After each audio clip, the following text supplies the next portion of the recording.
Hindu ಯುವತಿಗೆ gym ತರಬೇತಿ ನೀಡುವ ನೆಪದಲ್ಲಿ ಮೈಮುಟ್ಟಿ ಅನುಚಿತವಾಗಿ ವರ್ತಿಸಿದ ಆರೋಪವೊಂದು ಜಿಮ್ ಟ್ರೈನರ್ ಮೇಲೆ ಕೇಳಿಬಂದಿದೆ.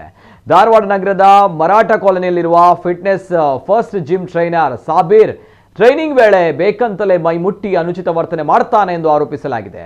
ವರ್ಕೌಟ್ ಮಾಡಲು ಬರುವ ಹಿಂದೂ ಯುವತಿಯರಿಗೆ ಟ್ರೈನಿಂಗ್ ವೇಳೆ ಬೇಕಂತಲೇ ಮೈಮುಟ್ಟಿ ಅನುಚಿತವಾಗಿ ವರ್ತಿಸುವುದಲ್ಲದೆ ಯುವತಿಯರ ಬಾತ್ರೂಮ್ಗೆ ಹೋಗಿ ಬರ್ತಾ ಇದ್ದ ಎಂದು ಆರೋಪಿಸಲಾಗಿದ್ದು, ಈ ಸಂಬಂಧ ಬಜರಂಗದಳ ಕಾರ್ಯಕರ್ತರು ಜಿಮ್ಗೆ ಬೀಗ ಹಾಕಿ ಜಿಮ್ ಟ್ರೈನರ್ ವಿರುದ್ಧ ಪ್ರತಿಭಟನೆ ನಡೆಸಿದ್ದಾರೆ. ಈ ಮೊದಲು ಕೂಡ ಹಿಂದೂ ಕಾರ್ಯಕರ್ತರು ಈತನಿಗೆ ವಾರ್ನಿಂಗ್ ನೀಡಿದ್ರು. ಆದರೆ ಸಾಬೀರ್ ತನ್ನ ಚಾಳಿ ಮುಂದುವರಿಸಿದ್ದ. ಈತನ ವಿರುದ್ಧ ಕಠಿಣ ಕ್ರಮ ಕೈಗೊಳ್ಳಬೇಕೆಂಬ ಆಗ್ರಹ ಕೇಳಿಬಂದಿದೆ. ವಿಷಯ ತಿಳಿತಾ ಇದ್ದಂತೆ ಸ್ಥಳಕ್ಕೆ ಉಪನಗರ ಠಾಣಾ ಪೊಲೀಸರು ದೌಡಾಯಿಸಿ ಪ್ರತಿಭಟನೆಕಾರರ ಮನವೊಲಿಸಲು ಯತ್ನಿಸಿದ್ದಾರೆ. ಆದರೂ ಪಟ್ಟು ಬಿಡದ ಪ್ರತಿಭಟನಾಕಾರರು ಸ್ಥಳಕ್ಕೆ ಸಾಬೀರ್ ಕರೆಸುವಂತೆ ಒತ್ತಾಯಿಸಿದ್ದಾರೆ.